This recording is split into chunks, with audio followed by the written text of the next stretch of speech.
On an autumn afternoon in 1969, sunlight still lingered on the quiet streets of Silver Spring, Maryland, when 6-year-old Joshua Pratt was last seen near the path leading to the park at the end of the neighborhood. There was no panic, no bad premonition, just a very short few minutes, enough for the adults to turn their backs and believe everything was still safe. As the family began calling Joshua's name in the fading afternoon light, that familiar residential area retained its serene appearance, as if nothing had just been taken away. By the time night fell, and the police were called, none of them knew that the decisions made that night would shape the fate of a child and derail an investigation for decades to come. What began as an ordinary afternoon would become a question that remained unanswered in full for more than half a century afterward. Before diving deeper into the story, don't forget to subscribe to the channel and hit the notification bell so you don't miss the latest cases. Silver Spring, Montgomery County, Maryland, an autumn afternoon in 1969, passed slowly like any other day in a residential area, so familiar with quiet that one could clearly hear the dry leaves scraping against the curb whenever a light breeze blew. Children played in front yards, bicycles leaned haphazardly on lawns, a few mothers stood leaning against porches chatting, all creating a sense of near absolute safety, the kind that made adults believe that even turning their backs for a moment couldn't lead to anything terrible. Joshua Pratt, 6 years old, wearing a thin dark-colored jacket, appeared in that scene like a small and completely ordinary detail. He was last seen near the path leading to the small park at the end of the neighborhood, where a narrow concrete road connected the residential area to low rows of trees and open grassy fields, a short distance that adults often let children walk alone without too much worry. The afternoon sunlight slanted down, not harsh, enough to create interlocking patches of light and shadow on the ground. The soft thump of a rubber ball somewhere, the sound of garage doors opening and closing, the faint radio drifting from a nearby house, all ordinary, familiar sounds that no one thought needed to be remembered. Joshua stood there for just a moment, enough for a few neighbors to catch a glimpse of him, enough for that image to linger in their memories as an unremarkable detail. Then, just a few minutes later, while the space retained that same peacefulness, Joshua was no longer there. No cry, no hurried running, no sign of chaos, just the sudden absence of a 6-year-old child in a neighborhood that believed children were always within adults' sight. The family began searching for Joshua on natural reflex, calling his name through every room in the house, opening the back door, looking around the yard, running to neighbors' houses to ask if anyone had seen him. Hurried footsteps gradually replaced the slow rhythm of the afternoon.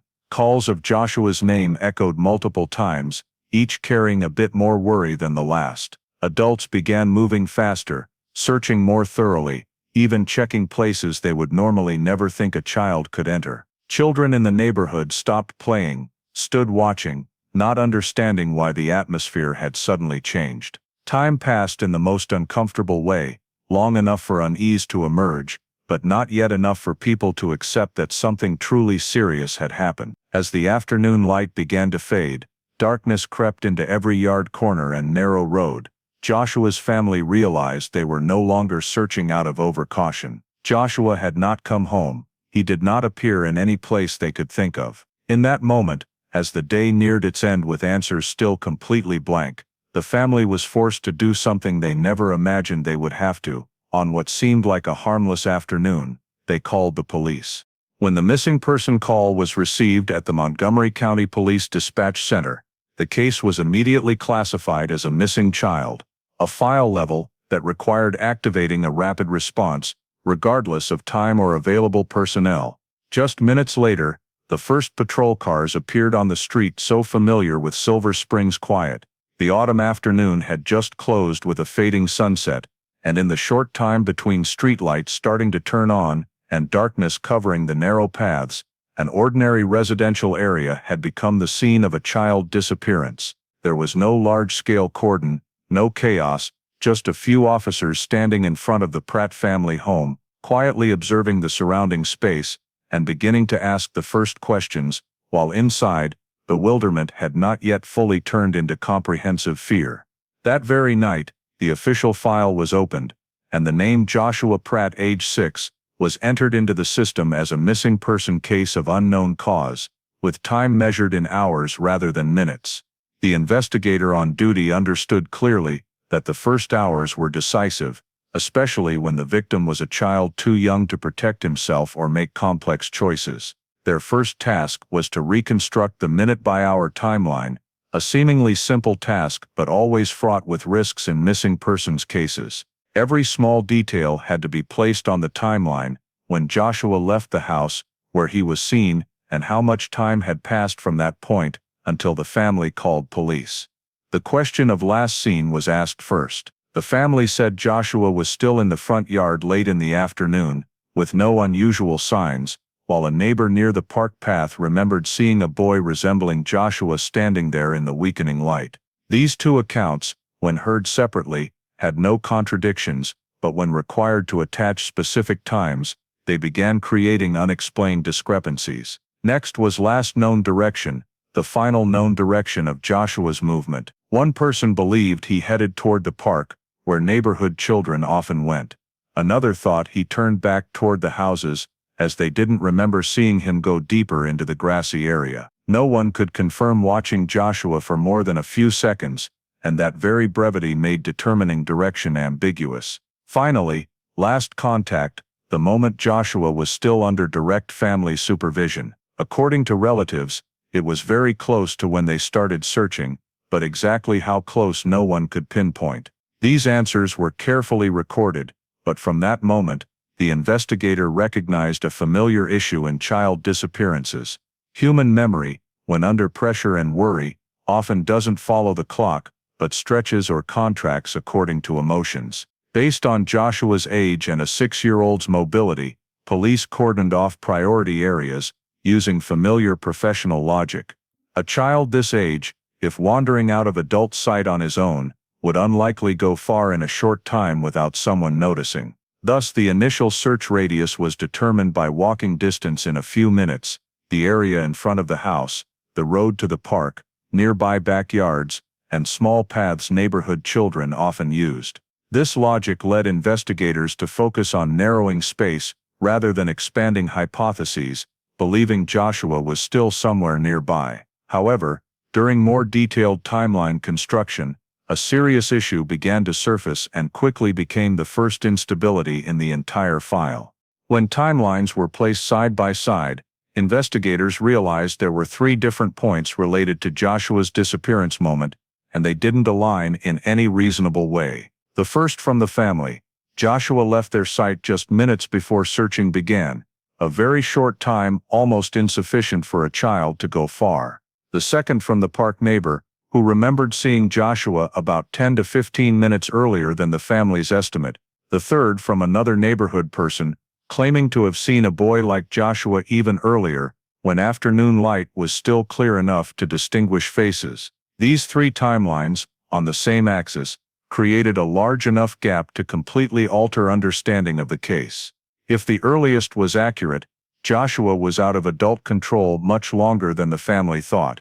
If the latest was correct, the disappearance window was too short to explain why he wasn't found immediately. Investigators tried narrowing this gap by re-questioning witnesses, comparing statements with secondary details like sun position at the time, when neighborhood families usually turned on porch lights, and individual afternoon routines. But the more cross-checking, the more fragmented the timeline became. Time points refused to stay fixed, and each adjustment created a new gap. In those first hours, with the file just opened, and decisions still tentative, the existence of 3 mismatched timelines planted an unnamed unease in the case. It not only complicated search zoning, but raised a worrying question: did Joshua disappear in a brief unnoticed moment, or had he been out of sight long enough for something unusual to occur? And as night deepened, while investigators continued noting, calling, and scrutinizing details, that very inconsistency became the first sign the Joshua Pratt disappearance couldn't be explained by a simple scenario. Immediately after the preliminary timeline was established that night, Montgomery County Police moved to the directed search phase, an approach seen as key in child disappearances. Rather than spreading forces widely, investigators decided to stick to specific hypotheses, As with a 6-year-old, every early hour decision could directly affect the outcome. Unresolved timelines from the prior phase forced caution. If Joshua left site earlier than predicted, he might have gone dozens of meters farther. If the shorter time was accurate, he had almost no chance to move beyond the neighborhood. That uncertainty meant searches couldn't be blanket sweeps, but had to be segmented, tied to specific possibilities about Joshua's final path. K-9 units were deployed the next morning, when weather and time still allowed optimal scent tracking. Instead of starting from the Pratt home, investigators chose the park path as the starting point, as it was where many remembered seeing Joshua the previous afternoon. Joshua's personal items were used for scent reference, then K-9s were led along the narrow concrete road, across the grass, toward the wooded area. In initial segments, the scent trail was relatively clear, reinforcing that Joshua had been there long enough to leave traces. But deeper in, the scent weakened, then vanished at the edge of an open lot near the park. No dropped items, no clear footprints, no signs of an accident on site. The abrupt trail end forced investigators to pause and reassess the initial hypothesis, as a walking child would usually leave a longer trail. Concurrently with K-9 search teams were assigned to comb areas deemed dangerous for a 6-year-old. Shallow but slippery streams, hidden paths, low grassy areas, and rarely visited nearby garages were thoroughly checked. This approach followed familiar logic. If Joshua got lost, he might be drawn to such places or face risks he couldn't escape alone. Rescue teams moved slowly, calling Joshua's name continuously, observing every bush and shadow, hoping a familiar reflex would make him respond. But after hours, results remained unchanged. No child crying heard, no signs Joshua had fallen or gotten stuck. Each checked area thickened the search map but yielded no specific clues. When dangerous nearby areas yielded negative results, investigators compared findings to set hypotheses. The possibility Joshua wandered and met an accident grew less convincing without physical traces supporting it. The wandering in neighborhood hypothesis also hit obstacles, as the scent didn't extend along a clear walking route. In that context, searches continued focusing on the initial zoned area, believing Joshua couldn't have left it alone in the short time. This reasoning led to a key professional decision. Some peripheral areas were deemed low probability and prioritized lower. One such area was the open lot bordering the neighborhood, where a small road connected Silver Spring to a larger outside route. Initial assessment: unlikely for a 6-year-old to reach unnoticed. Moreover, it didn't feature prominently in witness directions and wasn't a child magnet. Thus it went on the check later list, yielding priority to the park, streams, and nearby paths. This decision, at the time, sparked little debate, as limited resources and pressure for quick action forced prioritization. However, as teams compiled end-of-day results, that open lot began surfacing in internal discussions. It lay on the axis between the conflicting witness directions, and if Joshua followed either, passing through was possible. Its unchecked status left some investigators uneasy, though none had enough basis to demand immediate plan change. As night fell and outdoor activity paused, the search map was hung for full review. Densely marked areas conveyed maximum effort under constraints, but the map edge gap, the unchecked open lot, became uncomfortably prominent. Not large enough to immediately shift investigation, but enough to quietly question: had Joshua vanished in a place deemed unimportant from the start? In this directed search phase, as hypotheses were weighed and eliminated by professional logic, deprioritizing that area left a gap in the search picture. It was an unanswered gap, but one that would linger in this file for long, whenever people looked back at the first hours and wondered if something was missed right when everything began. After a day of directed searching that still yielded no sign of Joshua, the investigation's focus was forced to shift. Without additional clear physical evidence, the only thing Montgomery County Police could rely on in the early stage was people, those who had been present in that residential area on the autumn afternoon of 1969, those who had seen something, even for just a few seconds, and those who might inadvertently hold in their memory a puzzle piece whose value they themselves didn't recognize. Investigators went back to each house, knocking on doors, taking names, compiling witness lists in concentric circles from the Pratt family home out to the park, then gradually expanding to bordering roads, including the open lot at the neighborhood's edge, the area that had been low priority the previous day, and left an uncomfortable gap on the search map. The atmosphere in the neighborhood had now changed.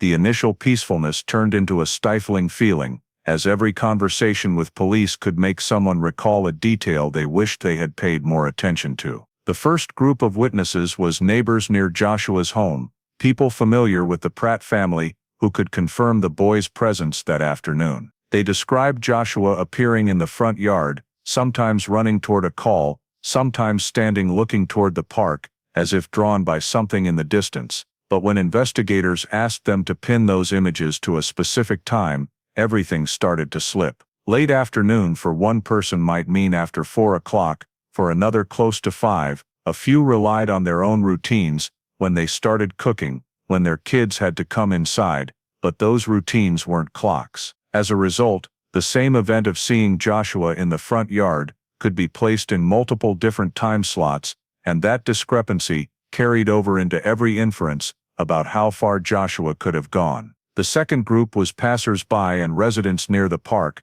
where Joshua was reportedly last seen according to some statements. They described a small boy standing near the path to the grassy area, sometimes looking into the wooded section, as if waiting for someone, but no one was sure how long they had seen him. Some said he was there just a moment, others believed longer, enough for them to pass by and return still seeing that small figure. But right here, the biggest contradictions began to form, because the statements diverged not only on timing, but on direction of movement. One person was certain Joshua headed toward the park, disappearing behind the trees. Another insisted he turned back toward the houses, walking quickly as if called, and there was a third statement, initially given little attention, that he stepped toward the neighborhood's edge, near the open lot connecting to the larger road outside, a direction that didn't fit the kids going to the park habit investigators had assumed from the start. The third group was other children in the neighborhood, who might have played with Joshua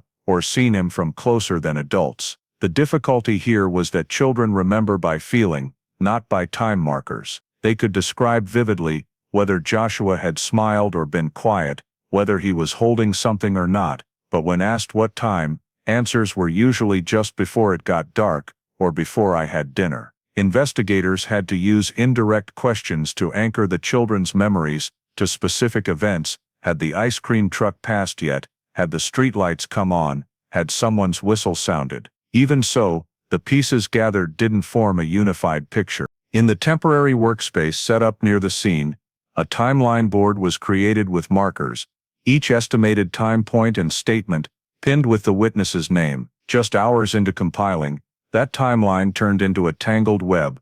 One person placed Joshua in the front yard at a time. Another placed him near the park. One said he went this way, another that way. And the most dangerous thing at this stage wasn't having many statements, but that investigators were forced to choose which ones were reliable enough to build hypotheses for subsequent steps.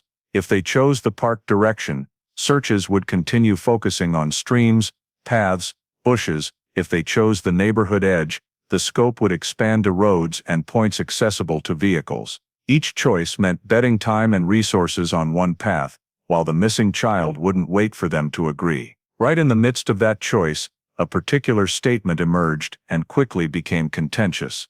It was from a witness deemed unreliable, not because they said something absurd, but because their circumstances and presentation made investigators doubtful. This person claimed to have seen a boy resembling Joshua near the neighborhood's edge, and that the boy was not alone. This detail, if true, would immediately change the view of the disappearance. But the issue was the witness couldn't provide a firm time, and in their personal file, they had previously called police about minor matters, placing them in the frequently provides inaccurate information category. With pressure to process quickly, some investigators wanted to set this statement aside to focus on cleaner ones. However, upon cross-checking, one detail in the doubted statement uncomfortably matched what investigators had seen in the previous day's search. The described direction passed right through the map edge area, the open lot not thoroughly checked and already causing unease for some on the team. Moreover, A seemingly minor remark from the witness about a sound or movement near the connecting road, aligned with a small piece from another, much more reliable person's statement. Those two details weren't enough to conclude anything, but enough to reveal a risk. If the unreliable statement was dismissed too soon, the investigation might be locking itself into a familiar search direction, while another, more uncomfortable, more complex, requiring acknowledgement of possible human intervention, remained open. By day's end, the witness list was prioritized, and ambiguous or hard-to-verify statements were pushed lower, but the contradictions in timelines, inconsistencies in directions, and especially the existence of an unreliable statement with matching details had made the case picture more alarming, rather than clearer. Joshua hadn't just disappeared, he had vanished within a tangled web of the entire neighborhood's memories, where everyone believed they had seen something important, but no one had enough evidence to convince others. And as investigators wrapped up the interviews, they understood that from this point, the case was no longer about finding a lost child, but about distinguishing true memories from false, and the cost of choosing wrong would be high. On the second day of searching, with statements categorized and possible directions scribbled across the map, Montgomery County Police had to revisit previously swept areas with a different eye, no longer looking for Joshua as someone who could call out, but for anything proving he had passed through. It was in this context that the first physical evidence appeared, small, unassuming, easily overlooked, without the patience of those hunched close to the ground for hours. A personal item belonging to Joshua was discovered at the edge of an area previously checked, off the natural route search teams considered for a 6-year-old. It wasn't deep in the park, nor near the house. It appeared at an intermediate point, where the witnesses' conflicting directions began overlapping. The item held no great material value, but to investigators, it was a marker not to be taken lightly. Its presence proved Joshua had been there at some point, but didn't reveal how long or why he stopped. More importantly, there were no signs. This was an accident site. No skid marks, no struggle signs, nothing indicating Joshua had fallen, gotten stuck, or faced an issue preventing further movement. The item lay neatly in a hard-to-explain way, not dropped while running, nor discarded as a child's intentional act. That neatness made investigators wary, as in typical wandering cases, children's belongings are usually found reflecting panic or fatigue, not at such a neutral point. When the discovery location was marked on the search map, a notable detail emerged clearly.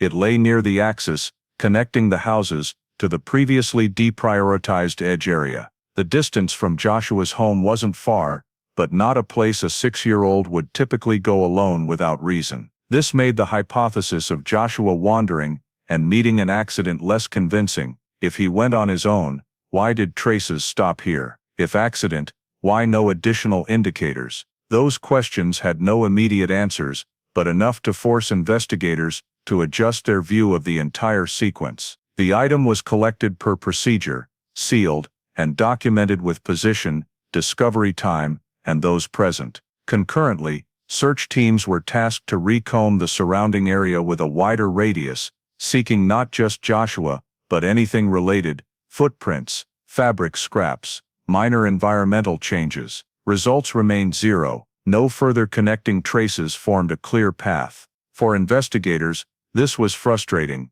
They had one confirmed point of Joshua's presence, but nothing indicating his next direction. Comparing this find to collected statements revealed another inconsistency. The item's position didn't fully match the majority's reasonable direction, but was close to the low-rated statement's mentioned path. This coincidence wasn't enough to reverse priorities, but enough for some investigators to question if they were overlooking a more uncomfortable, complex direction just because it didn't fit initial assumptions. Internally, discussions grew cautious. No one wanted to openly admit an early professional decision might have overly narrowed the search. Most crucially, this first physical trace didn't support Joshua wandering far alone. For a 6-year-old, solo walking usually leaves a chain of signs, scattered belongings, footprints, or at least multiple sightings. Here, it was just a single marker, as if Joshua stopped there for a reason unrelated to tiredness or getting lost. This forced investigators to acknowledge an increasingly clear possibility. If Joshua didn't go far alone, his disappearance couldn't be explained solely by carelessness or accident. By day's end, with evidence stored and the search map updated, the team's feeling was no longer the fragile hope of day one, but a heavy wariness. The first physical trace had appeared, but instead of opening a clear path, it closed some familiar hypotheses and pushed the case into murkier territory. Joshua had been there, no doubt, but from that point, all traces seemed cut off, and in investigative logic, such abrupt breaks are rarely random. After the first physical trace was documented and added to the file, the investigation entered a phase that seemed clearer, but was actually quietly sliding off focus. In consecutive internal meetings at Montgomery County Police Headquarters, the accident or wandering hypothesis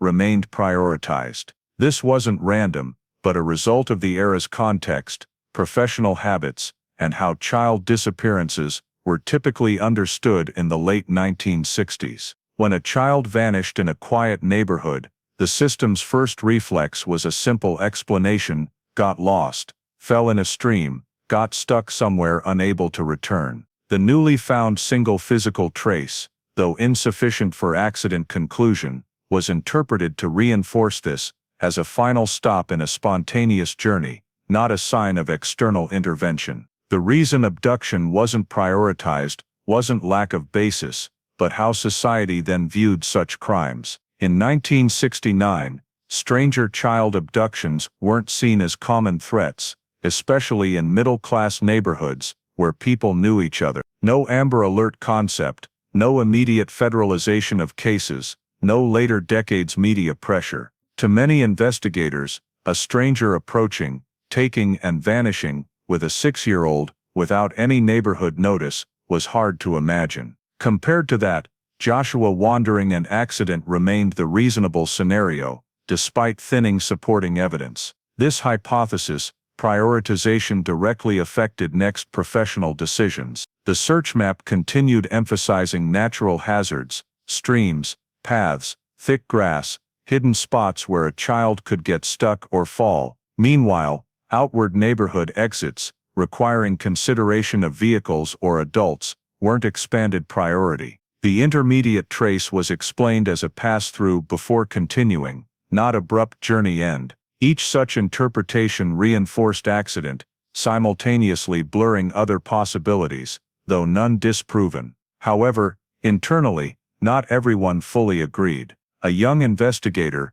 recently transferred, began raising questions in private discussions. He pointed out the single trace didn't fit typical wandering cases he'd handled, where children's items appear in chains, reflecting fatigue or panic. He noted a less mentioned but recurring direction in key details, toward the edge connecting to larger roads. To him, if Joshua didn't go far alone, the abrupt trace stop could indicate another person's intervention, needing early consideration before time erased slim chances. These views weren't formally minuted, not because deemed unreasonable, but counter to then professional inertia. In a system used to patterned resolutions, early abduction acknowledgement meant expanding scope, mobilizing resources, admitting initial assumptions wrong. For a case lacking direct intervention evidence, safer was sticking to accident, despite growing explanatory gaps. The young investigator's dissent was noted personally,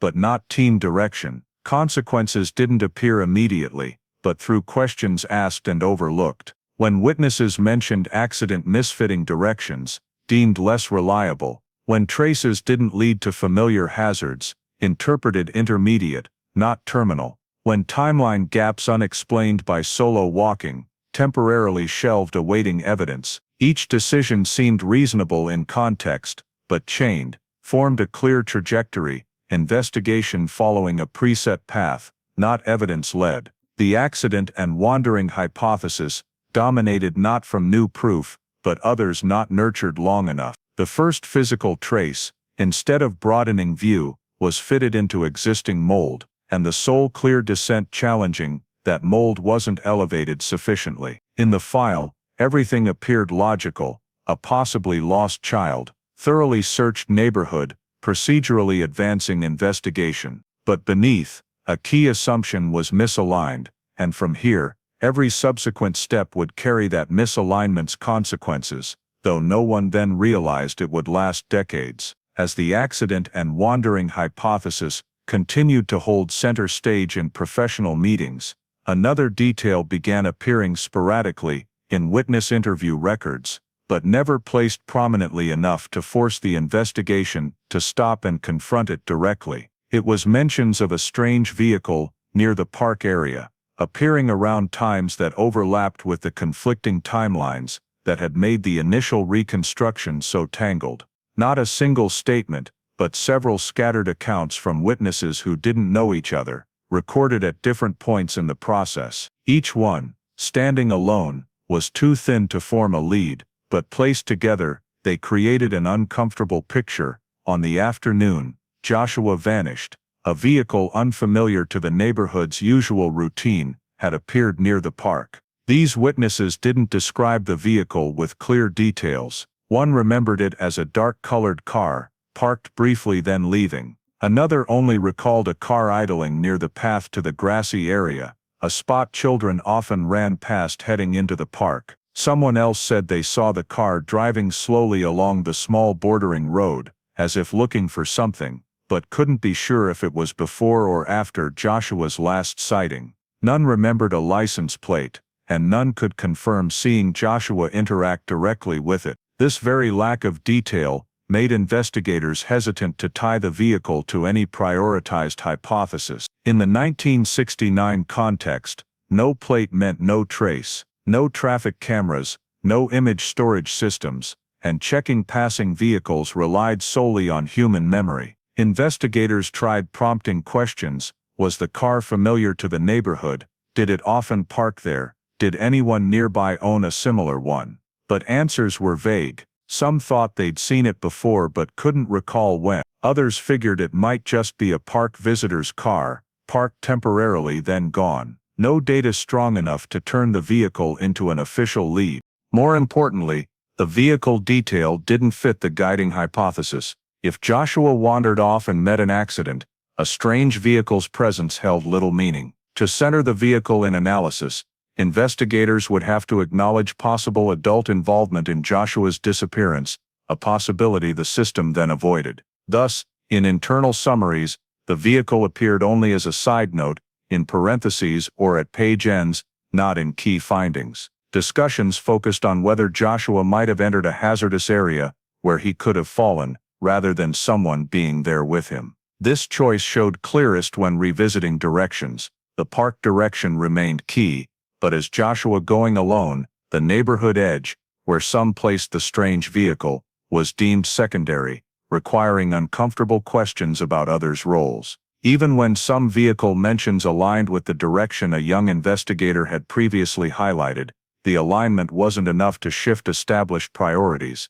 In the file, the vehicle existed as a floating detail, too unclear to fully dismiss, but not valued enough to become central. Over time, vehicle recording increasingly showed a dismissal trend. New mentions were categorized unconfirmed, noting no plate and no direct Joshua link. As search teams redeployed to the park and nearby hazards, no parallel effort traced suspicious vehicles, lacking specific mechanisms.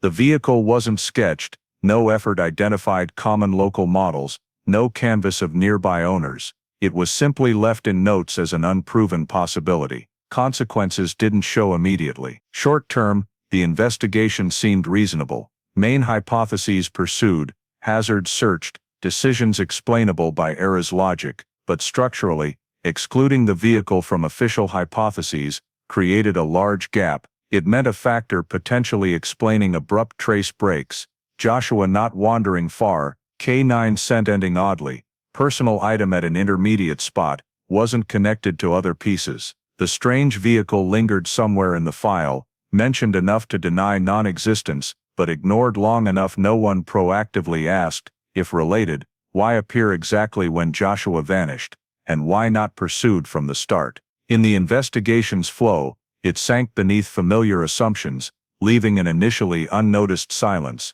and that silence in hindsight would become one of the biggest questions about what wasn't done in Joshua Pratt's early case days. The faint appearance then disappearance of the strange vehicle detail left an uneasy echo in the file, and from that echo, a name began entering investigators' notebooks as a possibility to check, not from direct evidence, but presence at the right place and time. Tied to the case's hard-to-explain gaps, it was an adult man, not living in the Pratt neighborhood, but with indirect contact around the park during Joshua's disappearance window. He wasn't directly accused by any witness, but emerged via secondary info. An acquaintance recalled seeing him nearby. Another statement mentioned a strange man near the path, and a record note about someone non-local frequently in the area. Approaching the man was quick and procedural. He was invited for basic questions, where he was that afternoon, if he'd seen Joshua, noticed anything unusual near the park.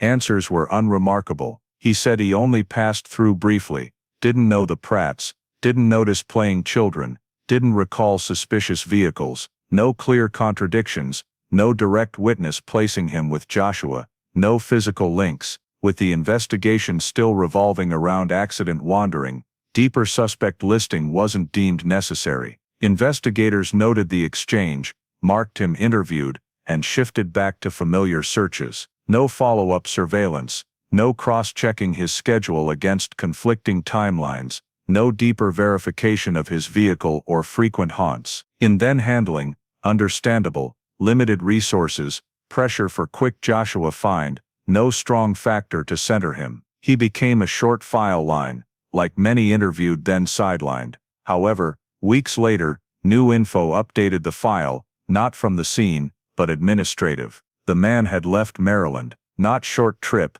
but permanent move to another state, personal reasons unspecified. Alone not evidence, but in a 6-year-old's traceless disappearance context, the quick departure made some investigators pause and revisit the overlooked name. If unrelated, mere coincidence, but any link, even indirect, meant missing further follow-up. Before departure closed a hard-to-reopen door. The departure info didn't trigger immediate action, added as a note, but didn't alter main direction. Reasons same, no direct evidence, no accusing statements, no legal basis to detain or monitor. Moreover, in 1969, interstate missing persons coordination wasn't standardized, leaving state didn't auto-flag for tracking. File thickened with search records, hazard reports, witness notes, while his name drifted to later pages. Externally, handling seemed reasonable and procedural, but alongside prior events, single physical trace leading nowhere, strange vehicle not officialized, edge direction statements downplayed, the man's departure formed another link in missed opportunity chain. No one could say deeper follow-up would have shifted investigation, but none could deny from his Maryland exit, direct questioning chances nearly vanished. When the file was reopened multiple times, his name occasionally resurfaced in reviews, often with a small margin question mark. Man present an area, quickly interviewed, not retained, left state within weeks. That sequence insufficient for conclusions, but enough to reveal a long case pattern. Early seemingly minor decisions, chained, create large-time unfillable gaps. The man no longer geographically or attentionally present in the case. Joshua still missing, main hypotheses unchanged, file advancing with remaining tools. But from then, a possibility quietly left the state with him, leaving a question no one then had basis or professional courage to fully pursue. With the quickly interviewed then Maryland departed man no longer directly accessible, the Joshua Pratt search entered a new phase, quiet, no official announcement, but long-term shaping. Decisions here weren't abrupt turns, but gradual adjustments, shifting the file from some possibilities, without outright declaring elimination. Search area began narrowing, not from answers found, but unfound seeming to justify stopping expansion. On the investigation room map, once bold edge circles faded, routes out of Silver Spring, previously mentioned in statements, and tied to the strange vehicle, dropped from priority. Focus returned to familiars, park, streams, lowlands, paths, spaces fitting accident, wandering. Narrowing explained practically, no new traces, no direct witnesses confirming farther travel, expanding costly without clear basis. Each reason alone logical, chained increasingly closed path, parallel to geographic narrowing, was hypothesis elimination. Equally quiet, stranger abduction possibility, not publicly denied, but gradually vanished from internal summaries. Reports began analysis with natural accident, wandering, mentioning human factor only theoretically, untied to actions. Strange vehicle, once in multiple statements, no longer meeting mentioned. Area present then departed, man listed checked, not tracked. Details didn't fully disappear, but pushed to main reasoning's periphery. Change consequences clear in questioning. Instead of who might have taken Joshua, where might Joshua have gone? Instead of seeking Joshua other interactions, focus on 6-year-old solo capabilities. This framing reflected prioritized hypothesis and shaped valued evidence types. Natural area trace deemed important, strange vehicles person statement, secondary for mismatching central question. Internally, brief moments some revisited past decisions. They saw sideline details not disproven wrong, but insufficient to break main hypothesis inertia. But moments ended in silence. No new scene pressure, no forcing evidence, time passing making old hypothesis return professionally harder. Each discoveryless day reinforced current path, though resultless, as safest. Joshua Pratt's file began showing sliding from abduction traits, not by official decision, but myriad small choices, narrow scope, deprioritize hypotheses, focus least disruptive scenarios for existing structure. Child possibly taken, though not denied, no longer professional thinking center, existed abstractly, insufficiently concrete for action. These decisions, recorded, looked reasonable in info-scarce context, but they shaped case perception for years. When hypotheses permanently eliminated, not by evidence, but inattention, doors to other directions gradually closed. Joshua Pratt's file, from urgent open possibility search, began turning narrow scope case, question no longer what happened,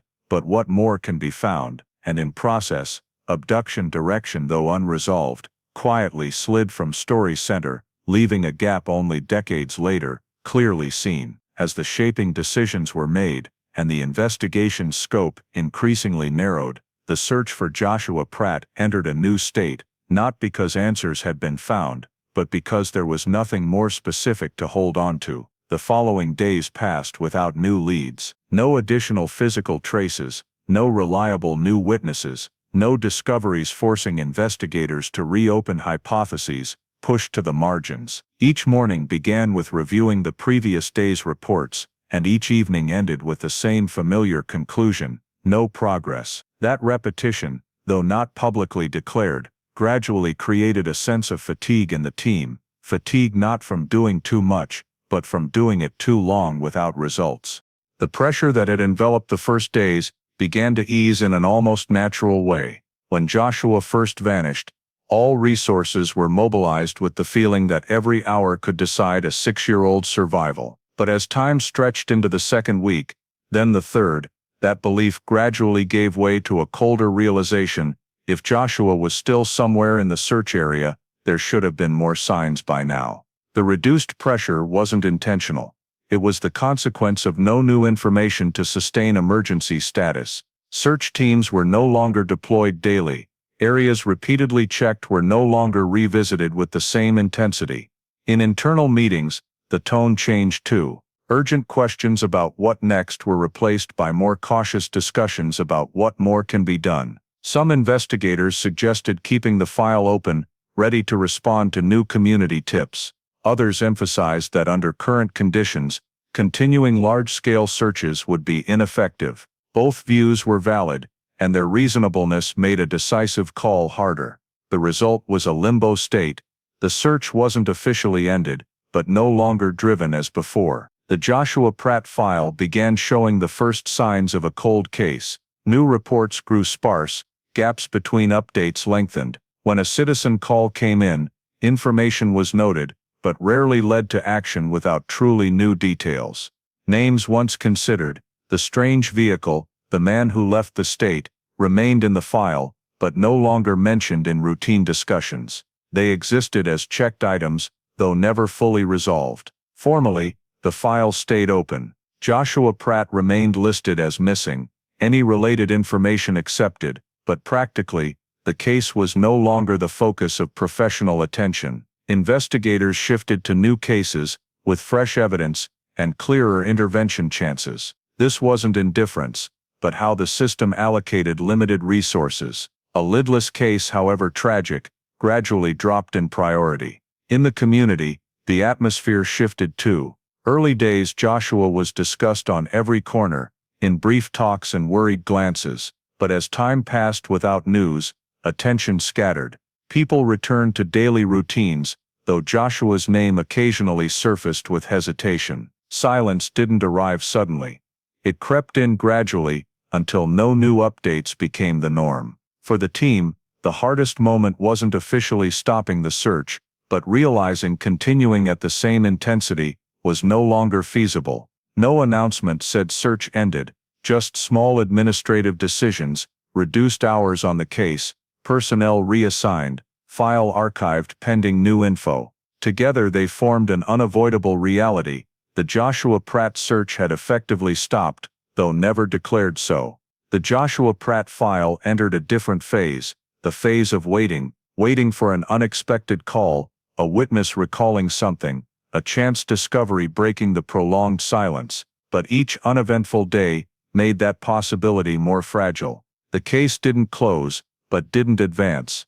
It quietly shifted from urgent search to a dormant file in a cabinet, labeled Unsolved Missing Person, and in that silence, Joshua Pratt's name became tied to the most frightening investigative state, not failure, but nothing left to do, at least as believed then. As time continued without new leads, the Joshua Pratt file's waiting status was formalized by an administrative decision, more naming than concluding. The case was shifted to long-term missing person. This wasn't declaring all possibilities exhausted, nor admitting defeat. It simply named an existing reality, that Joshua had been gone too long for emergency search handling, but without basis to close in any other direction. The decision came in a routine review, where pending cases were reassessed by activity level and new info potential. Joshua Pratt's file, with dozens of search reports, conflicting witness statements, one lone physical trace,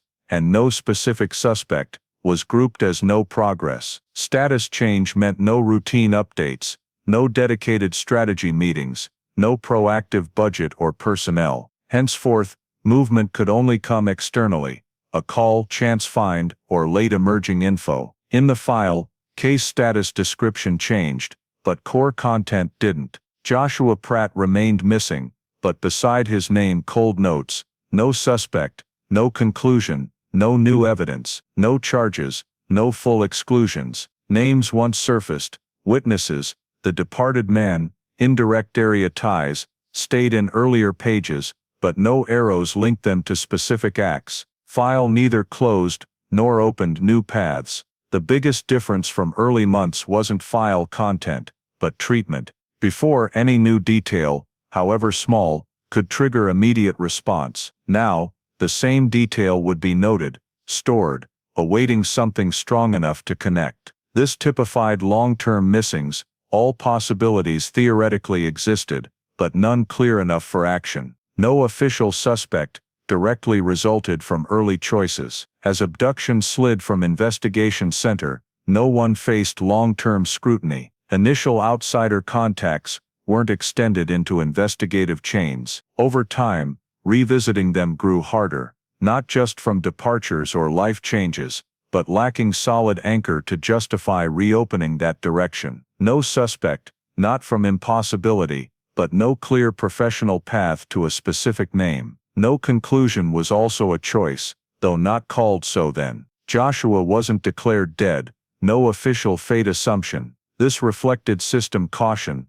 but locked the case in limbo. No conclusion meant no closure, but no progress. Without new info, file became a record of what was done, more than a map for next steps. For those involved, shifting to long-term missing carried an indescribable feeling. No closing ceremony, no official statement, just quiet awareness the case would no longer feature in daily work. Some kept personal notes, unresolved questions, but they had no official place. The system did what it believed reasonable then, and now shifted to waiting. For the community, the practically closed file, though paper open, increased emptiness. No answer to accept, no new action to hope for. Joshua Pratt became sadly familiar. Everyone remembered the boy, but no one knew what to do with the memory. Time layered dust, blurring once debated details, turning urgent decisions into file lines. The Joshua Pratt file officially entered the state. Many missings never escape, existing without progress. No suspect to pursue, no conclusion to close, no new lead for another chapter. On paper, the case lived, but in reality, it fell into long sleep, awaiting something, anything, strong enough to wake it from prolonged silence. Many years passed since the Joshua Pratt file shifted to long-term missing, and in the bureaucracy's natural way, the case gradually slid to another state, cold case. No exact timestamp marked this. No one signed declaring it cold. It simply became so as time lengthened human interaction with the file. Joshua was no longer an urgently missing child. He became an archived name, an old case retained by regulation, not realistic resolution expectation. In Montgomery County Police storage, the Joshua Pratt file sat with hundreds others, sorted by year, type, code. Thickening folders came not from leads, but copies, administrative reports, fruitless periodic reviews. Each time a new investigator reviewed cold cases, Joshua's was pulled, opened, skimmed early pages, then set down. Not from lack of care, but no clear starting point, no suspect, no conclusion, no new evidence. Time-altered file reading. Early key details: the strange vehicle, departed man, deprioritized area, now scattered in old records, unconnected by coherent reasoning. Investigators read them as fragmented history, not live leads. Many important details unread seriously, not deemed wrong, but outside current thinking framework. For cold cases, approach often seeks clear breakthrough, not digging overlooked old contradictions. Joshua aged on paper, but not in file perception.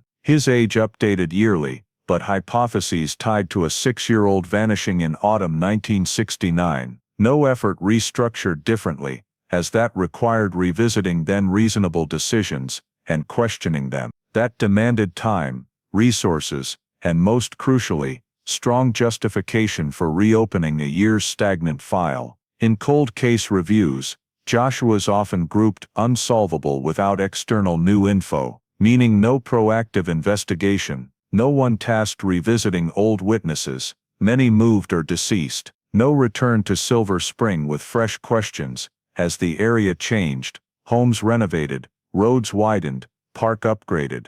Noted physical landmarks no longer matched, making cross-referencing nearly impossible. More years widened file reality gap. Original investigators retired or transferred. Newcomers knew Joshua Pratt only through papers and summaries. No personal memories, no early urgency. File became cold study object, no longer ongoing story. That coldness caused many key details overlooked again, not undervalued, but no one familiar enough with original context to recognize worth. The once mentioned strange vehicle, now a faint old record line.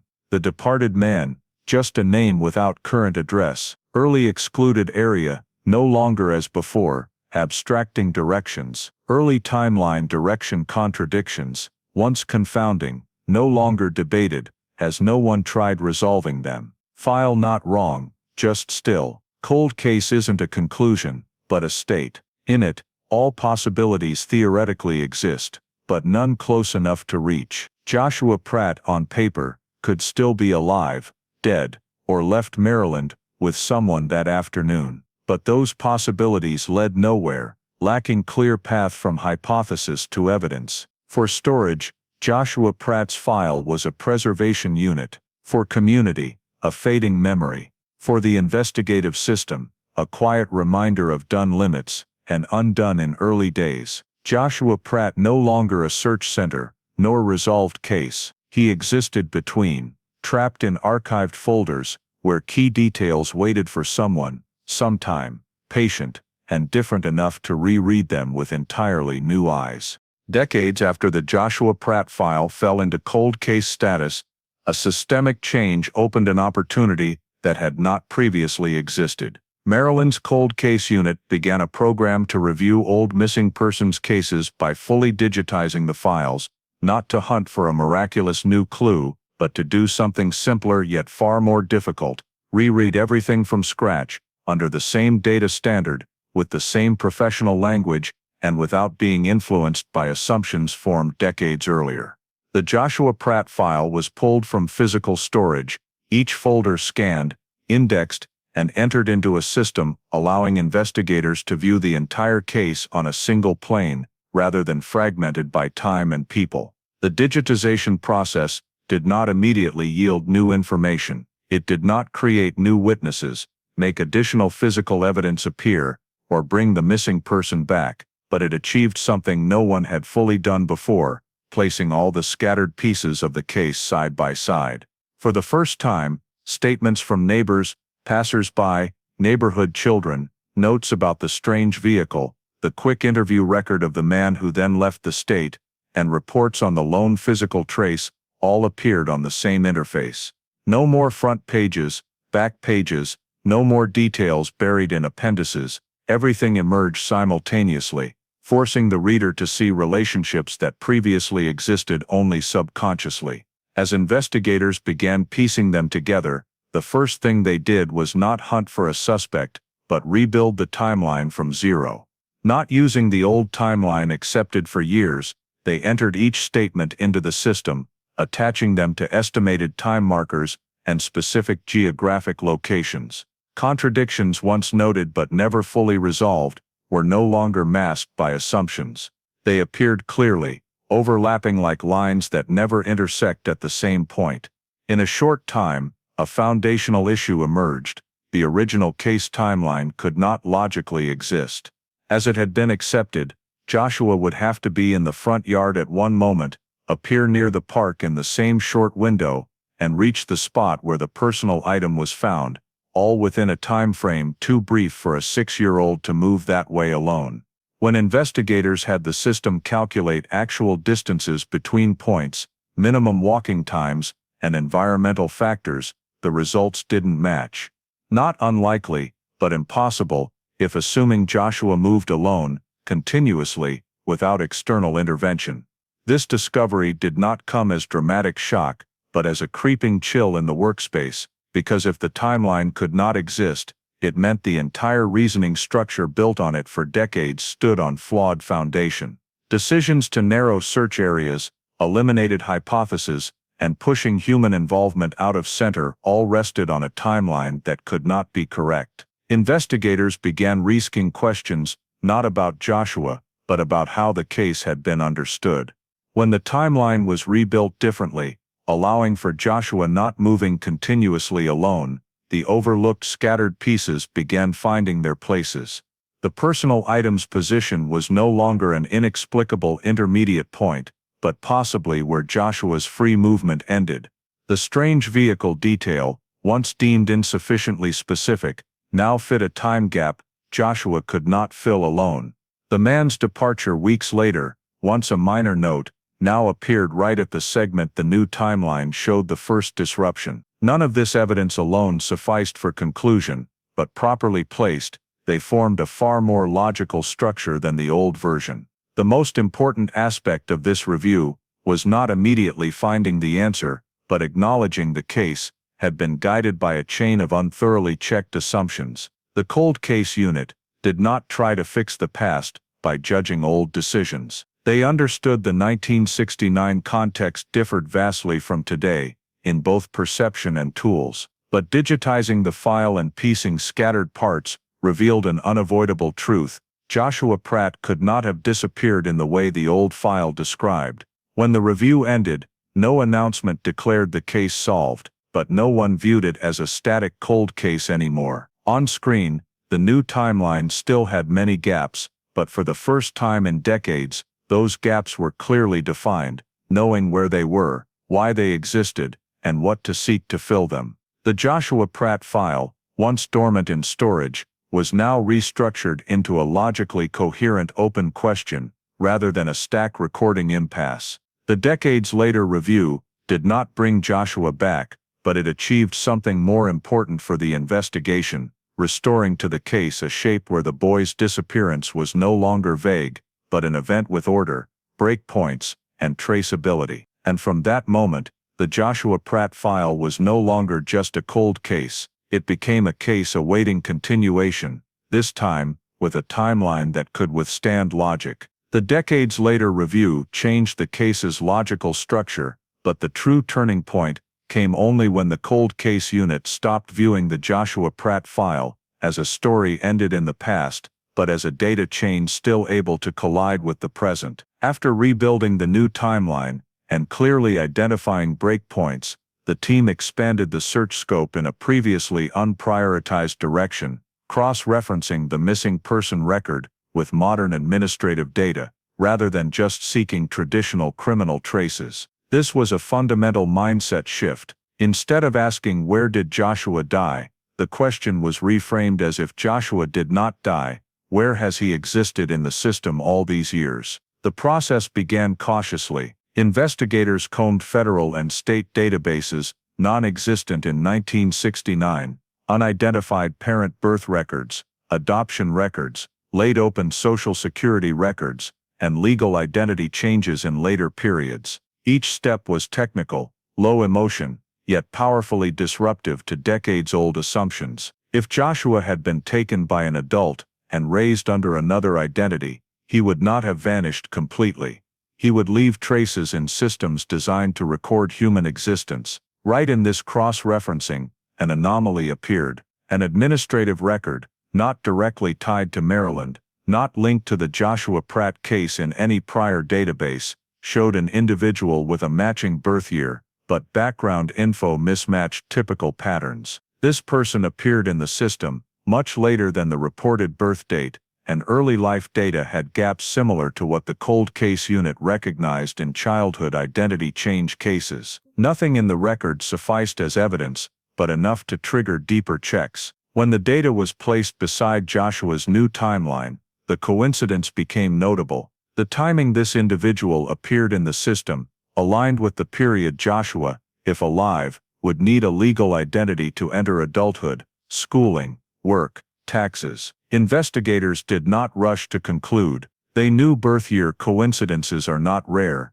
and finding an anomalous record did not mean finding Joshua. But crucially, for the first time in decades, the Joshua Pratt file was read not as a story ending in loss, but as an open equation with another solution, the possibility Joshua never died. To test this, the cold case unit took a more sensitive step: biological data cross-referencing. DNA technology, non-existent in 1969 criminal investigations, now allowed connecting people never aware of each other via genetic codes, not by finding Joshua directly, but seeking indirect biological links, distant relatives, severed family branches, unexpected connections. A reference DNA sample from Joshua's family was entered into the system, not expecting immediate answers, but to see any mismatches with known data. Initial results were not confirmatory, but disruptive. A DNA data point in the system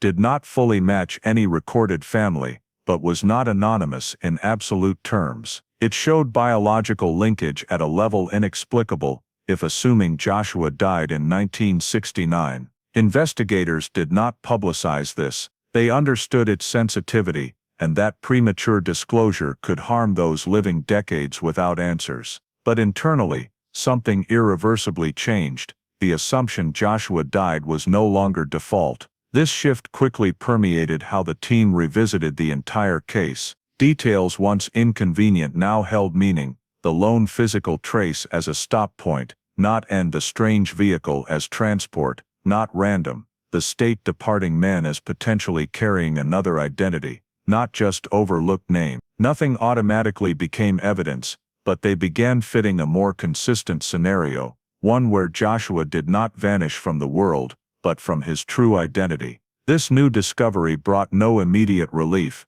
Instead, it raised heavier questions. If Joshua never died, what life has he lived? Under what name? With whom? And most importantly, does he know who he is? Those questions could not be answered by administrative records or lone DNA chains, but they sufficed to force the investigation into a completely different phase, no longer seeking a body or crime scene, but a person existing somewhere in the present. The cold case unit declared no victory, no conclusion, but in internal documents, a new line appeared beside Joshua Pratt's name, status under review. No longer long-term missing person, not just cold case. The file had been awakened, not by dramatic discovery, but by a mismatch large enough to shatter old assumptions.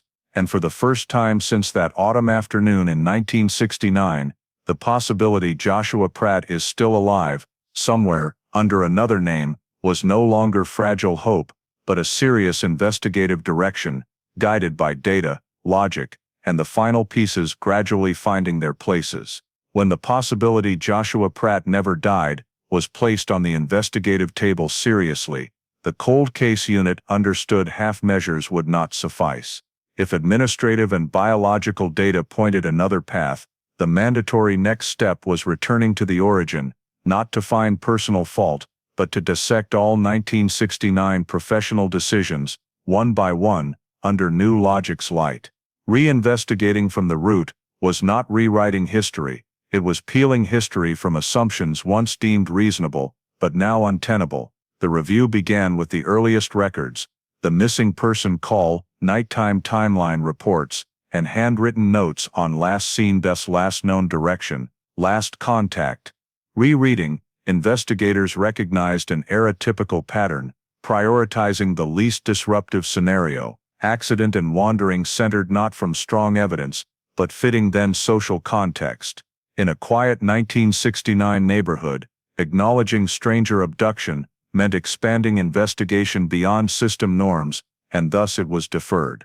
What was overlooked lay not in one detail, but a chain of small choices. The neighborhood edge deprioritized because inconsistent with child behavior, strange vehicle side-noted for no plate, a witness statement marked unreliable, due to petty report history, a man present nearby quickly interviewed, then cleared for no clear contradiction. Each decision had reason, but together they formed a rut, anything suggesting adult intervention deemed hard to handle, and thus not fully pursued. The cold case unit paid special attention to how the timeline was flattened early on. Contradicting time markers resolved not by admitting possible timeline error, but adjusting witness memories to fit a preset assumption. When the timeline proved logically impossible, as modern systems demonstrated, every decision based on it needed re-examination. This led to an uncomfortable but necessary conclusion.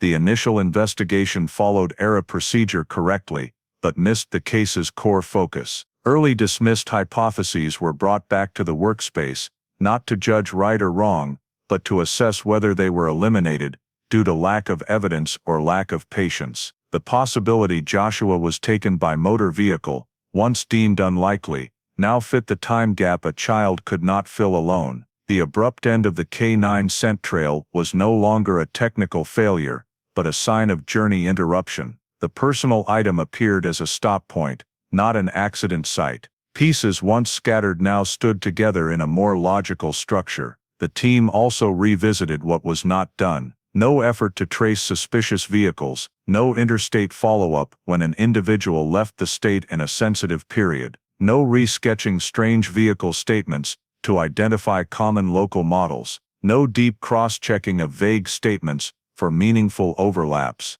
This was not accusation, it was the picture of a system operating within the era's tool and perception limits. More importantly, the cold case unit recognized that the old file's lack of conclusion, though showing caution, had inadvertently frozen thinking. When a case lingers too long in limbo, every hypothesis becomes abstract, and revisiting old questions seems inefficient. Reinvestigating from the root broke that limbo by forcing every assumption to answer the basic question anew: does it hold against current data? The biggest change lay not in technique, but in questioning. Instead of where did Joshua die, it became when and how did Joshua leave his identity. Instead of why not found, what was overlooked to prevent finding. This framing allowed the team to view 1969 decisions, not as closures, but as untaken paths. When the root reinvestigation ended, the cold case unit announced no new conclusion, but they achieved something more important, restructuring the case into a chain of testable decisions, rather than a file recounting impasse. Each hypothesis placed properly, not favored for convenience, nor eliminated for difficulty. Overlooked elements noted as gaps to fill, not mistakes to hide. The Joshua Pratt case began entering another phase, no longer fixing the past, but acting in the present based on what the past left behind. Root reinvestigation did not bring Joshua back in that moment, but restored to the case something lost for decades, the right to ask the right questions, and with the right questions, for the first time since 1969, the path ahead was no longer bounded by decisions that shaped the case, but opened by daring to revisit them. As the investigation was restructured and old assumptions dismantled, the cold case unit moved to the hardest step since the file's awakening, tracing another life. If Joshua Pratt did not die, then he lived. And if he lived, that life could not form naturally. It had to be built, step, by deliberate adult decisions. This phase's goal was no longer seeking traces of a vanished child, but following signs of an adult existing for decades, under an identity not his own. Investigators started from the anomalous administrative record, discovered earlier. They built a parallel timeline, one side biological age matching Joshua, the other late-appearing milestones in the substitute identities system. An unusually long early life gap, no medical records, no schooling, no stable address, then sudden legal emergence, documents, residency registration, school, work. For those without special context, such gaps are rare. For taken children, they are familiar signs. Deeper in, investigators noted signs of intentional concealment, not clumsy hiding, but good enough to pass ordinary checks in a system never designed to find swapped identities. Common name, near but not exact birth date, vague birthplace, family ties leaving no long-term traces, no old relatives appearing to confirm memories. Everything just enough for legal existence, but lacking deep roots a normal life usually has. As the team expanded tracing to social connections, churches, schools, workplaces, another pattern emerged. This individual was sponsored by different adults, not blood-related, but tightly linked geographically and temporally. These people appeared at turning points: school registration, address changes, document applications. None took legal parent role from the start, they just helped pass through. This made investigators re-ask, if an identity sustained for decades, could it be by one person alone? The answer gradually clarified as pieces aligned. Multiple people involved, not as a tightly organized conspiracy, but a loose network, each handling a small role at different times. One facilitated initially, one sponsored transition, one legalized papers. None needed the full story, just their part. This fragmented structure explained why, for years, no single suspect emerged, because no single lead to follow. These findings forced the cold case unit to shift approach. Instead of seeking a lone abductor, they sought intersections, where roles overlapped, an address, organization, time period. Cross-referencing those with the new case timeline revealed notable alignments. At least twice, in the substitute identity's early years, an administrative event occurred right when Joshua, if alive, needed a leap to continue legal existence. Each time a different person helped. No confessions, no document stating, "This is Joshua Pratt," but circumstantial evidence thickened, non-random connections, repeating gaps, timely legalizations, and especially biological data, showing relationships no other hypothesis explained better. Investigators understood they faced sophisticated concealment, by old-era standards, fragmented laws by state, unlinked data, community trust over verification. In hindsight, many old file details suddenly fit. The strange vehicle near the park no longer vague note, but means to remove a child from walking range. The man leaving state weeks later, no coincidence, but initial link. Lack of interstate follow-up, not personal oversight, but system limit then, which the multi-person network exploited. This phase's most important aspect was not identifying all involved, but proving another life's existence, one deliberately built, durable enough for decades, thin enough for no deep roots. With each cross-referenced document, confirmed connection, Joshua alive possibility became not hypothesis, but operational scenario. When the substitute identity investigation closed, the cold case unit released no names or sensitive details. They understood the fragile boundary between investigation and harm, not just to Joshua's family, but the person who lived that other life. But internally, a strategic conclusion unified. Joshua Pratt did not vanish alone, and his substitute life was not created by one person. The case entered its decisive phase, no longer proving a possibility's existence, but facing legal and human consequences of that truth. The substitute identity traced, the concealment network outlined, and the unavoidable next question, how to bring this truth to light without causing another loss for those waiting half a century. The substitute identity tracing brought the cold case unit to the final boundary between hypothesis and truth. After establishing another life parallel to the Joshua Pratt file, the next step was no longer inference, but confirmation by evidence withstandable before law, science and time. No one on the team illusioned this would be quick or easy. Any conclusion here carried profound consequences, not just for the case, but the people at its center. Confirmation began the least emotional but most reliable way: DNA. The reference sample from Joshua's family, previously entered, was cross-matched with biological data tied to the targeted substitute identity. This was not one test. Independent labs used, comparisons repeated, potential errors eliminated. For the cold case unit, a possible result was insufficient. They needed an irreversible conclusion. When final results returned, no excitement in the meeting room. Only prolonged silence. Genetic chains matched at a level inexplicable by any relation other than direct blood.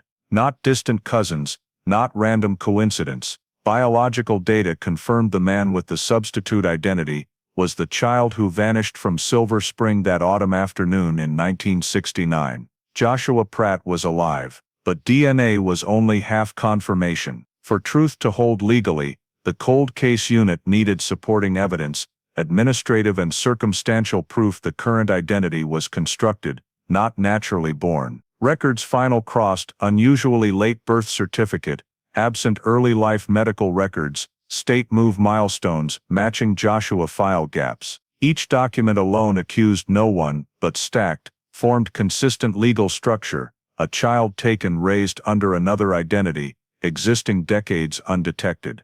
This confirmation forced the team to face a question harder than science or law: should Joshua be told, and how? Because Joshua, or the man living under the other name, was not a typical missing victim. He had a life, job, relationships, memories excluding Silver Spring 1969. Disclosing truth could shatter the psychological and social structure he built. The cold case unit understood confirming truth did not mean immediately announcing it. In closed discussions, prosecutors and psychologists consulted. Goal not just preserving evidence's legal value, but minimizing human harm. Joshua Pratt stripped of identity at 6, restoring it after 55 years could not be mere administrative procedure. It required preparation, time, human-centered approach over investigative triumph. Parallel to those considerations, the cold case unit completed final legal confirmation. File status updated, no longer missing person, no longer cold case. In internal documents, a line appeared, brief, unemotional: status, located alive. For the system, a data update. For the case, a historic moment. Joshua alive also forced the team to view the past 55 years through different lens. No longer a traceless child disappearance story, but one of sustained vanishing. Each 1969 professional decision, early dismissed hypothesis, overlooked detail now held different meaning. They led not to unfound death, but a life concealed long enough to become the only truth Joshua knew. As confirmation closed, the cold case unit held no press conference, no public release. They understood this moment belonged not to media or system, but those who waited, and the person who lived the other life. Informing Joshua's family prepared as process, not shock. Those aged with waiting needed knowing their child lived, but protected from psychological fallout of too late truth. Confirmation did not end with applause or victory feeling. It ended in heavy silence, because the cold case unit understood they closed an investigative chapter, but opened a far more complex human one. Joshua Pratt was alive, but that life carried 55 years of swapped history, unknown relationships, and a truth that would shake many lives at once. The case was no longer about the question, what happened, but how to let the truth be told without creating more victims. Confirmation was a scientific and legal conclusion, but its consequences, for Joshua, for his family, and for those who contributed to the concealment, were only beginning to take shape. Confirming Joshua Pratt was alive did not close the case. It opened another obligation, no less heavy, tracing back 55 years, not with faded memories or late accounts, but with new data, new logic, and a question that had never been properly asked before. If Joshua did not vanish randomly, then that day had unfolded in some order. That order now had to be reconstructed, minute by minute, decision by decision, human link by human link. The cold case unit began by recreating the disappearance day as a multi-actor event, no longer a solitary child's journey. The new timeline, already proven logically sound, was supplemented with modern data, motor vehicle travel distances, time needed to leave the area unnoticed, and the silent gaps in old statements now placed correctly. When these elements were overlaid on a 1969 Silver Spring map, a movement corridor emerged, short, efficient, and consistent with a traceless disappearance. Who took Joshua? The data did not point to one person handling everything from start to finish. Instead, it outlined a chain of roles, an initial approacher, not a sudden stranger, but someone able to appear in the area without suspicion. The strange vehicle near the park, once sidelined, now fit the time Joshua could not cover alone. The man who left the state weeks later was no longer minor detail. He sat right at the first handover point, where Joshua exited the initial search radius. But Joshua's substitute life could not be sustained by one person alone. Legalizing documents, crossing states, and creating social anchors required multiple participants, even if each knew only a part. Someone took him away, someone sheltered in the early phase, someone signed, sponsored, or helped through gates at key moments. Not a grand conspiracy with one control center, but a loose network, exploiting community trust and the era's system fragmentation. Why didn't the system detect it? The answer lay not in one failure, but the intersection of many limits. In 1969, criminal investigations operated in a world without real-time interstate data linkage. A person leaving a state did not trigger automatic alerts. A plateless vehicle left no trace. A child appearing late in administrative systems raised no questions if an adult sponsored. Each check mechanism existed, but they did not communicate. More importantly, the era's professional mindset prioritized socially least disruptive scenarios. Accident and wandering were easier to handle than stranger abduction. When the accident hypothesis dominated, all data was read through that lens.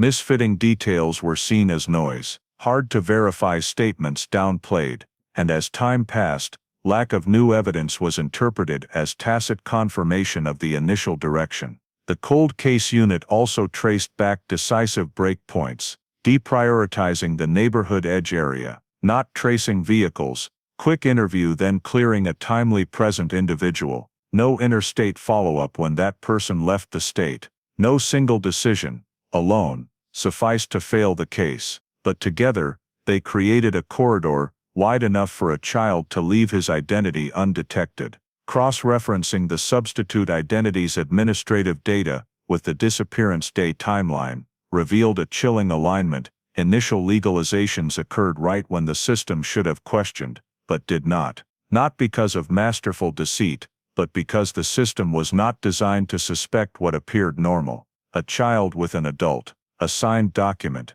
a valid address. That was enough. Tracing back 55 years, aimed not to prosecute every individual at any cost. Many participants then had died. Some may not have fully grasped their actions' consequences, but the investigation needed to define the mechanism that allowed this, to distinguish intentional crime from unwitting links. This mattered not just for Joshua Pratt's case, but how the system learns from the past. When the disappearance day was rebuilt with new data, it was no longer a vague afternoon with conflicting memories. It became an ordered event sequence approach: removal, handover, sheltering, legalization. Each step had time, location, and specific role. Joshua did not vanish. He was taken, and that taking succeeded not from absolute sophistication, but from synchronized system gaps and era-typical professional decisions. After tracing back the case, the cold case unit had not just a fuller story, they had a responsibility map, not for blame, but understanding why a child could have his identity swapped for 55 years, why no one detected it, and that, in the 1969 world, this was not impossible, only something no one wanted to believe. The case began entering its final phase, facing the truth publicly, with the family, and with Joshua Pratt himself. Tracing back 55 years, not only answered what happened, but posed the harder question: what will we do with that truth when it arrives too late but cannot be denied? After the 55-year picture was rebuilt with new data, the cold case unit stood, not before abstract hypotheses, but specific behaviors evaluable legally. For the first time since 1969, the Joshua Pratt case was not just a story of a taken child, but one of intentional actions by specific people, at specific times, with consequences spanning half a century. That forced the system to do what it could not for years: prepare arrest warrants. Legal basis was not built overnight. Maryland prosecutors worked alongside the cold case unit, reviewing each link to determine charges holdable in court. The biggest challenge was not proving Joshua alive, that was confirmed by DNA and administrative records, but assigning criminal responsibility in a 1969 event under then different laws. Hardest legal questions: which acts constituted kidnapping under era law, which continued long enough to bypass statutes of limitations, and who in the multi-person network could face prosecution today. Prosecutors focused on a key point: child deprivation of liberty did not end on the taking day, but continued through maintaining false identity, concealing true origin, and preventing victim-family reunion. That ongoing nature allowed some charges to surpass normal limitations. Not every act was prosecutable, but the core: taking a child from family and sustaining concealment, remained within prosecutable range. Suspect list narrowed cautiously. Not all gate helpers faced arrest. Some deceased, others, though indirectly involved, lacked criminal elements by legal standards. Focus ultimately centered on one key individual, the starter of the event chain, able to approach Joshua on disappearance day, tied to transport, pivotal in post-event state departure. What were once coincidences now connected by logic and evidence. The arrest warrant drafted with tight legal language, avoiding speculation. The disappearance day described not vaguely,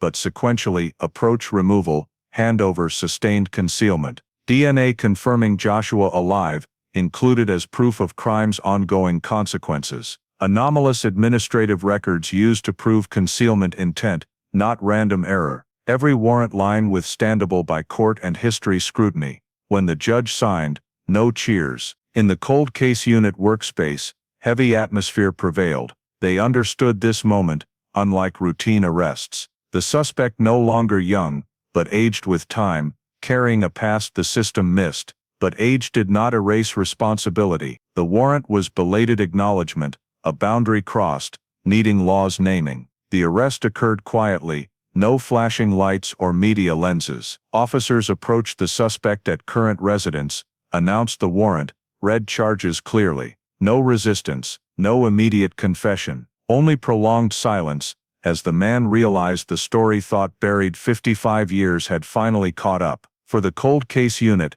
not victory moment, but closing the legal circle the case lacked for half a century. News of the warrant not immediately released. Prosecutors requested seal to protect proceedings and involved parties, especially Joshua. Arresting the suspect did not mean full truth exposure publicly overnight. It was the start of a long legal process, where each evidence examined, past decisions dissected, human consequences weighed. Internally, the cold case unit revisited the file, not for more suspects, but ensuring all grounds court-ready. Once overlooked details now properly placed in indictment. Strange vehicle, no longer vague note. State departure no coincidence. Sustained substitute identity, no administrative convenience. Each piece now carried specific legal weight. The warrant also forced the system to face a hard question: is delayed justice still justice? For Joshua's family, 55 years a lifetime. For Joshua,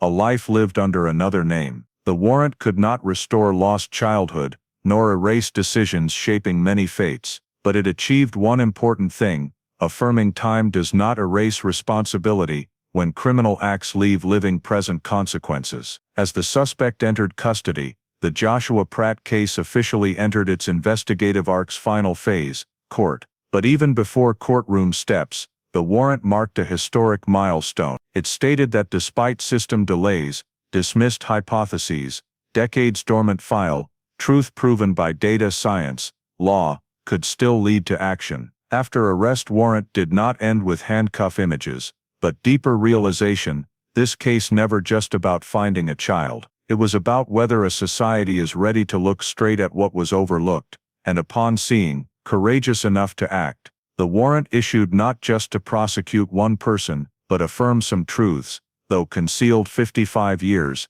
remain within justice's reach. The trial opened without the fanfare of headline cases, but the courtroom atmosphere heavier than any media attention. After the arrest, the Joshua Pratt case entered the only place for binding final conclusion. There no more open hypotheses, no more possibles, only prosecution and defense, facing across 55 years interrupted history, and one central question both sides understood: can truth overcome time's delay? From early days battle lines clear. Prosecution presented the case as continuous acts, starting 1969, taking and extending presently, through substitute identity maintenance. To them not a occurred then ended crime, but ongoing, where each year Joshua denied knowing his identity part of original offense. This argument not just moral persuasion for jury, it was legal foundation bypassing limitations, the case's biggest barrier. Defense did not deny losses,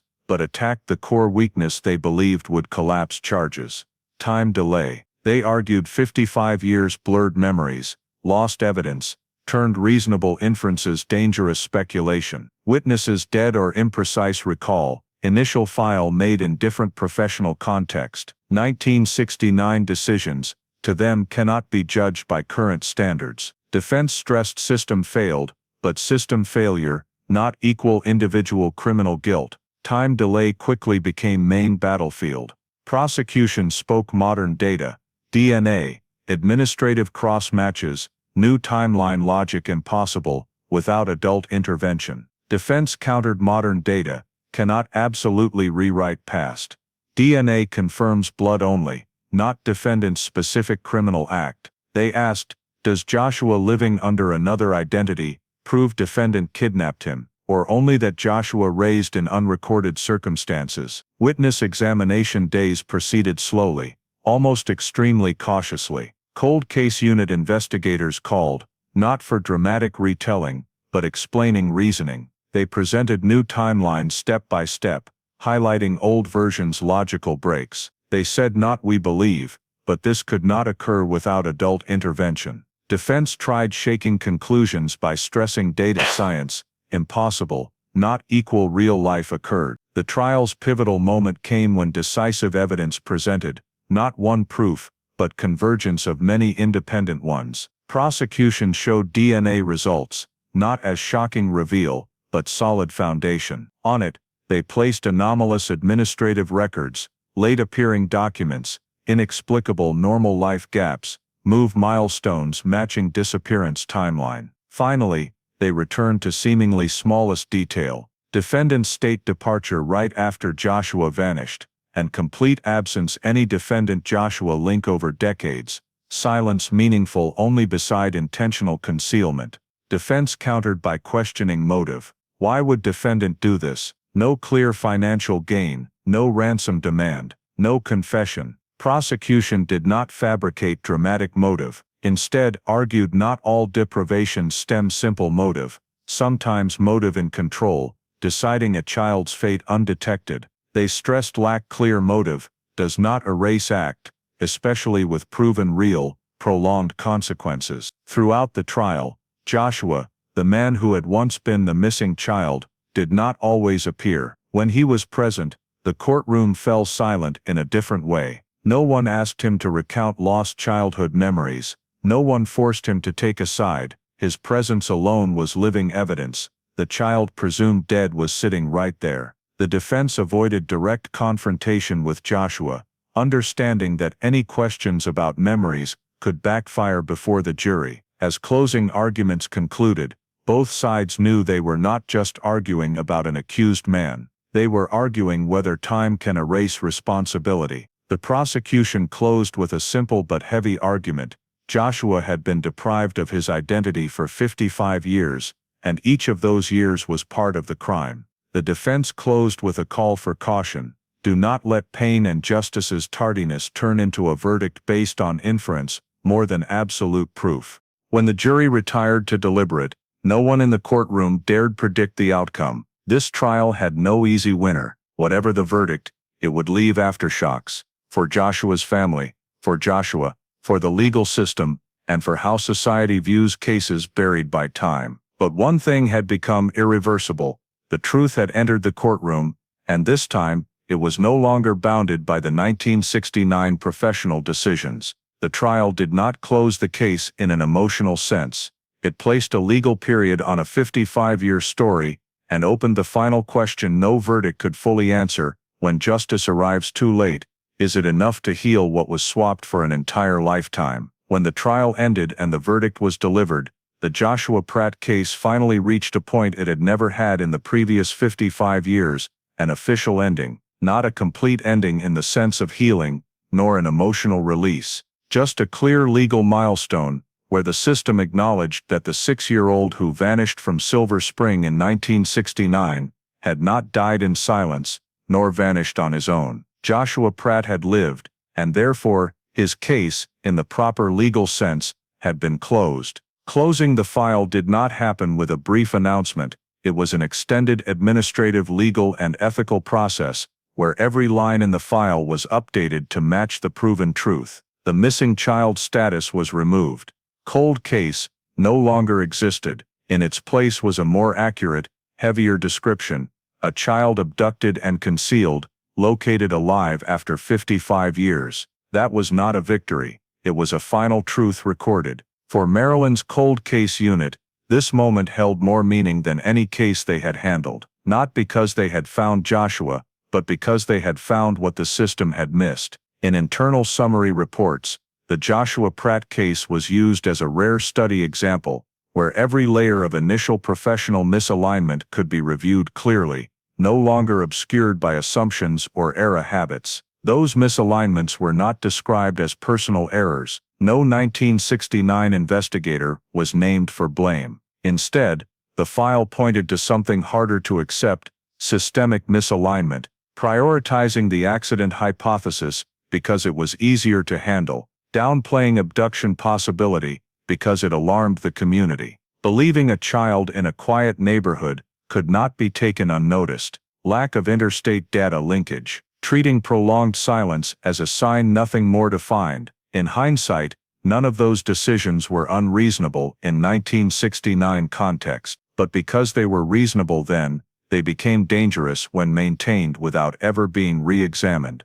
The Joshua Pratt case showed the most frightening aspect of cold cases is not lack of clues, but misplaced belief that remaining clues no longer hold value. When the file closed, Maryland's legal system did not declare justice complete. In official documents, no language praised miracles, no talk of fateful twists or destiny. Instead, dry but honest words: justice arrived late, the consequences of that delay irreversible. No verdict could restore the 55 lost years. Joshua Pratt, the man who had been the missing child, was not required to become a symbol. He did not stand before the public recounting his life as a survival miracle. The file noted he had the right to silence, to keep the life lived under the other identity. Closing the file did not force him to return emotionally. It only confirmed one thing: the state no longer denied his true existence. For Joshua's family, file closure held meaning more complex than any verdict. Not complete joy, nor pure pain. Acceptance that the child they lost had lived, but lived a life without them. No full reunion, no movie-like ending, just a truth placed on the table, and that truth, though painful, finally no longer concealed. A series of systemic lessons drawn for America, not as slogans, but practical changes. Missing children files no longer allowed to cool, just because time passed. Initial timelines, no longer treated as immutable. Eliminated hypotheses must record reasons, not just outcomes. Administrative and biological data, viewed as living investigation parts, not auxiliaries. And most importantly, no body found, never taken as death proof. The Joshua Pratt case also reminded that cold cases are not dead stories, they are just stories forgotten because the system lacked ability, or courage, to look at itself again. When technology, data, and thinking change,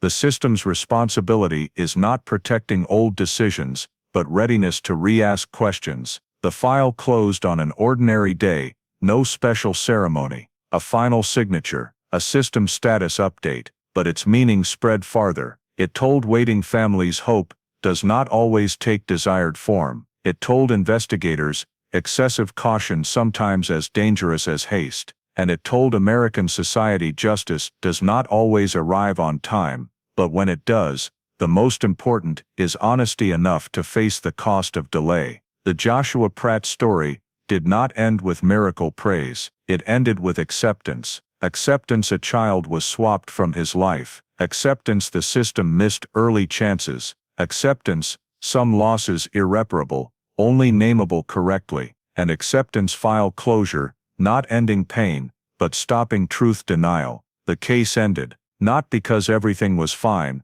but because finally, everything had been said. The Joshua Pratt story is not just a 1969 tragedy, it is a mirror straight into today's America, where children can still vanish, not from lack of love, but from a few minutes' carelessness, a strange car near the park, and a system not yet catching up. The day Joshua vanished in Silver Spring, everything started from ordinary details: quiet neighborhood, park path, afternoon light, then silence. But what made the case last 55 years was not just perpetrator sophistication, but a chain of systems' reasonable decisions, prioritizing wandering hypothesis, overlooking strange vehicle statements, for no plate, quick interview of a man without follow-up, then file cooling and archiving. The lesson for life in today's United States: do not rely on miracles, or think safe neighborhoods mean no risk. For families, be proactive.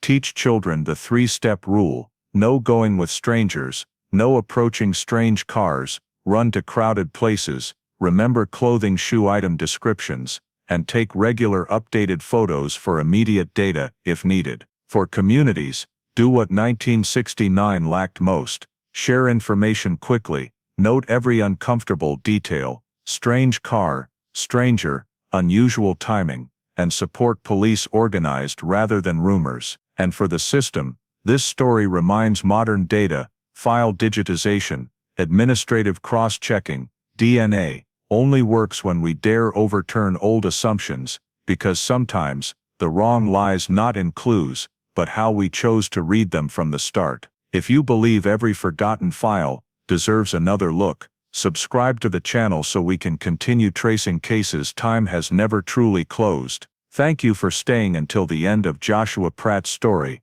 See you in the next video, where the truth is still waiting to be called by its right name.